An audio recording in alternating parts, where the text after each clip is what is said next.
చూడలేము అన్నమాట. ఒకే దగ్గర మనం తీసుకోలేము. అక్కడక్కడికి వెళ్ళి దేశం అంతా తిరిగి ప్రపంచం అంతా తిరిగి మనం తెలుసుకోవాల్సి వస్తుంది.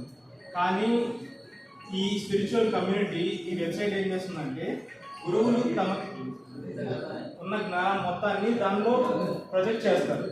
దాన్ని మనం ఒకే దగ్గర చూడొచ్చు అన్నమాట.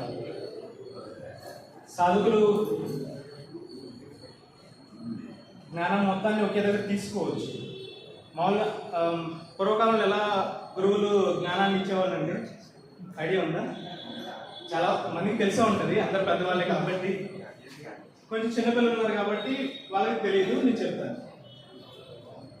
గురువులు ఏం చేసేవాళ్ళు అంటే వాళ్ళు గురువు దగ్గర కొన్ని సంవత్సరాలు నేర్చుకునేవాళ్ళు. నేర్చుకొని దేశం మొత్తం తిరిగి వాళ్ళు జ్ఞానాన్ని పంచేవాళ్ళు. వాళ్ళు టీచింగ్ చేస్తూ అంటే బోధన చేస్తూ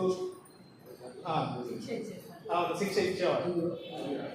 అక్కడక్కడ చెట్టు కింద కూర్చొని జనాలు వచ్చి వాళ్ళతో టీచ్ చేసేవాళ్ళు. ఇలా జరుగుతూ ఉండేది. తర్వాత స్క్రిప్చర్స్ రాశారు, అంటే గ్రంథాలు ఇలా రాశారనమాట. అవన్నీ మనం చదివి అంటే ఆ జ్ఞానం ఎక్కడి నుంచి వచ్చింది? వాళ్ళంతా స్ప్రెడ్ చేస్తేనే కదా మన దాకా వచ్చింది. కానీ మనం స్ప్రెడ్ చేయాలి కదా. ఇప్పుడు మన వంతు కదా. మనం కూడా యోగా టీచర్స్ అవుతున్నాం, యోగా ఆచార్యులు ఉన్నారు, యోగా గురువులు ఉన్నారు. వాళ్ళందరూ ఇప్పుడు దేశం మొత్తం తిరిగి చెప్పడం అంటే చాలా కష్టం. ఇప్పుడున్న వాతావరణం, ఇప్పుడున్న ఈ డిజిటల్ వరల్డ్లో మాత్రం. కానీ మనం ఏం చేయాలంటే ఈ డిజిటల్ వరల్డ్ని మనకి అనుకూలంగా మలుచుకొని మనం మన జ్ఞానాన్ని అందరికీ వరల్డ్ వైడ్గా స్ప్రెడ్ చేయొచ్చు. అది నేను ట్రై చేశాను.